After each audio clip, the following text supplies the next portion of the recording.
Welcome to Hot Topics in International Trade, brought to you by Braumiller Law Group and Braumiller Consulting Group. Hi, this is Bob Brewer with Braumiller Law Group and Braumiller Consulting Group. Welcome to the podcast. With me today, I have Olivia Van Pelt. Olivia, tell everyone who you are. Hi, I'm Olivia Van Pelt. I'm a law clerk here at Braumiller Law Group. I'm going into my third year of law school at SMU here in Dallas, Texas. Good school. Yeah. I mean, you back up a little bit now because you got the degree down in Austin, right? Mm-hmm. So what were you taking? Classes down there? What's your degree? Yeah, so I was a major in public relations and a minor in business, and then I went straight into law school the next year. Which made you pivot from away from that to this? Yeah, I think I never really knew what I wanted to do with my majors, but I'm kind of a nerd. I always liked school. I always liked being in the classroom. And so I was like, I'll just go into more school, and law school was intriguing because there's just so many things you can do with a law degree and so many different industries to work in. Look at all the practice areas. Why international trade? Yeah. I think what I love about international trade and what I've learned is I'm so interested in how businesses and countries interact, which I just think is super intriguing, and it's a pace-moving area, especially right now. Oh, yeah, absolutely. With everything that's going on with the Trump administration, it's hard. Now, everybody else, so Lily's helping me and everyone out here to stay on top of what we've talked about in other podcasts, is these reciprocal tariffs. But she's the one who's been generating these reports. It's just insane. But keeping up with it's been challenging in itself. But you're learning a lot because you're looking at the bigger picture now. As to, wait a minute, how's this going to work out with Brazil? How's this going to work out with Switzerland? Why did they get hit so hard? Oh my God, I remember when he pissed off the Penguins out in McDonald Island, remember? That came off the list, but the Penguins were pissed. Yeah. You, in a nutshell, it's boutique shop, okay? You're here now. Are you getting exposed to a lot of different things? Yeah, Been for surprising sure. or? Yeah, I've definitely been able to be super hands-on, and I started here in January, which was super helpful. So I've been here since the beginning of this Trump administration. Okay. I think if I had jumped in May, it would have been really overwhelming. So it's been nice that I've been here from the beginning to kind of watch the progression, and that's really helpful. So things have calmed down just a little bit, but we're still really in the thick of things. And so, on top of that, I wanted to mention too, you're one hell of a writer. So where did the journalism come in that that, as far as I'm looking at capability wise, wow. So one of our top readers on Mondak and JD Super. And I've been writing for I don't think anybody's written as many articles as me. That's just, I have a lot to say, I guess. I've got 58 out there. How many articles have you written for us so far? Articles, probably 15 maybe would be my guess. That's pretty good. Yeah, no, I've really enjoyed it, and I'm so grateful for the experience. And it's helpful learning when you're writing articles. Got to research. Good way to learn. Yeah, exactly. I don't know where the love came from. I definitely think my PR background at UT, I was taking journalism classes and a lot of writing classes, so I think that definitely helps. Yep. Do you use a lot of AI? I'm still in school, so AI makes me nervous. They drill it into you. Watch out where you're saying. Yeah, you better So I think I'm still figuring out how to use it in appropriate ways and feel comfortable with it. But it definitely is helpful. I mean, even rewording a sentence, if I feel like I can't, it's not coming out the way I want it, I'm like, can you please reword this? And it'll shoot out 5 different ways to say something. Well, I'll be the judge of that chat GPT, and I'll Copilot too. I like Copilot. Perplexity's out there, but I'm not really a Perplexity user just yet. But I wanted to say that, so think about this. Mondak, one of the larger aggregators that we use, the average read per article is I think last time I checked was around, 650 or something like that. Your average is 6,000. Yeah, 6,000 reads per article for this gal, and you wrote 15. That's pretty good. And you've got what, a semester left in school? I have a year left, so I'm graduating in May. Okay, a whole year left. So what are you going to do? You're going to just are you going to balance with your breaks with us, or how are you going to work this out? Yeah, I think I'm hoping to still stick around and write some articles and keep up with the tariffs for you guys this year while I'm in school. Yeah, I do that's the plan, yes.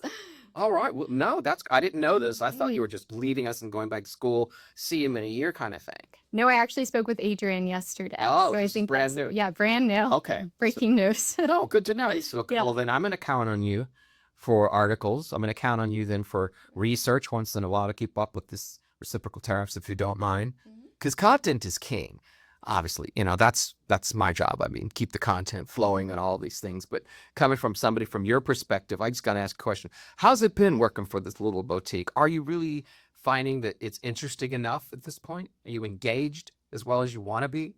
Yeah, I think there's really never been a boring day here. I mean, between the recent tariff changes and you're just on the phone constantly with different companies in completely different continents and different industries, learning about their product. It can be the most niche product that you would never even think about. So you're just constantly learning about a product or a manufacturing process that you never would have even imagined you'd learn that much about. So I really have not boring at all. So now this gets really complicated sometimes, like we're in these meetings where we've got to break it down by components because you're trying to change the country of origin.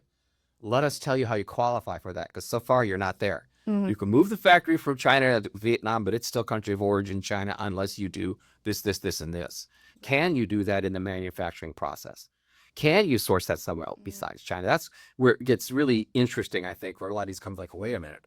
We got a lot of things to consider before we uproot and move to Malaysia, to Vietnam, Thailand, wherever. Right. Absolutely. Have you been on a lot of those calls? We bringing you in on that?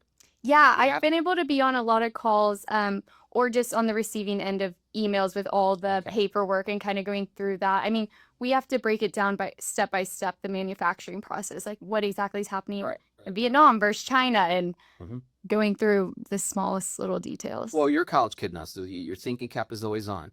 I look at everything from a global perspective. And I like my articles say it was rare earth. Who's got the most rare earth? It's, okay. Mine, second one was about, I think that our protectionism is pushing countries towards China. What's your perspective on all the things that you're doing research on now for us? How do you feel things are like panning out globally with trade? Yeah, I think it's difficult. I didn't know a lot about trade until January, so I've kind of just been thrown in this environment, so I'm not really aware of how it was before. But now that you've gotten kind of insight, what do you think's going on in the world? Give me your kind of your sight on way to go, not. That's what I look at America, because China's like, yippee, as you're pulling aid from all these other countries in Africa or wherever, we own it, because we have to consider that the Belt and Road Initiative with China, they have been dumping billions and billions of dollars into the ASEAN countries, into Africa and all of that. And now we're pushing them away from us. At the same time, they're looking at, wow, who's been in our corner? China. Right. So this comes up on a lot with me. I think about, well, here we go. As far as the meeting that we're doing even with Putin and the war and all that, I'm hoping that actually goes away. Because I look at from the trade that we could actually be doing with Russia. What do they need? I look at from everybody economically getting along. It's never going to happen. Yeah. But, those things that we're involved with on a daily basis here that we always touch on points. China's like my biggest. I love talking about China and looking at China. I'm a student of China because there's so much that we do on a daily basis that deals with them. So you might want to learn Mandarin here. It's too late. Yeah. It's a tough language. I was going to say that one might be difficult. What language do you speak besides English? Any others? No. I took French for a couple of years, but I was recently in Paris and it's not Spanish, but I never immersed myself in it. I can't go to Mexico. Like if I could live there for a year, I'd come back. But yeah, exactly. No, it's not going to happen. All right. So people, your dad, is he a famous golfer? Somebody mentioned this too. Is he? Yeah, he played on the PGA Tour my whole life. Yeah, he did. Bo Van Pelt. Oh, Van Pelt. So people can still see him. Yes, he plays on the Champions Tour now and on the EU Legends Tour. Wow. Yeah. Hey. I know. Growing up with a famous dad. Well, yeah, it made for a exciting life. We were always traveling, and yeah, it was just a lot of chaos. This is an international trade law. For how many countries have you been to? Oh, I don't even know. A lot of the travel we did was domestic growing up, so I've been to almost every state for sure. All right. I've been to a couple countries, but not anything crazy. Right, well, eventually, if you stick with this, I'm sure you will, you're going to end up traveling to a lot of places. And that, I think that is great for culture, exposure for the youngins. I mean, there are programs that used to be about people to people for kids. Have you heard about it? No. Yeah, people to people is like you take these, let's say 12, 13, 14-year-olds, and you hook them up with about maybe 5 teachers, 30 kids, 5 teachers as chaperones, and they just go to different countries around the world and stay there for like 2 to 3 weeks Oh, wow. and learn about the culture. And they actually have part of the program is you stay with a family, so you can really get entrenched in the culture there. It's kind of mandatory. Yeah. But you come back after like 2 or 3 years in this program, and you're just, wow. You know, it opens your eyes. Mm-hmm. It's this whole local, the microcosm that I'm living in. It's like nothing compared to what's out there, so to speak. Right. I love that. And no, I love traveling. So I think that definitely plays a part in liking international trade. And I think I got that from my childhood. I was traveling to a different city every week. So I'm used to it. That too. Hey, I'm excited about you being on board with us. I mean, I'm going to hope you keep writing for me. You will for us? Yes, for sure. Count me in. All right. And the research has been great. I mean, you digging in on that in the trenches with us has been really helpful. So, Olivia Van Pelt. Yes. Thank you. Thanks for having me. Yeah. Thanks for stopping by. Yeah. All right. Perfect. Bye-bye. Bye.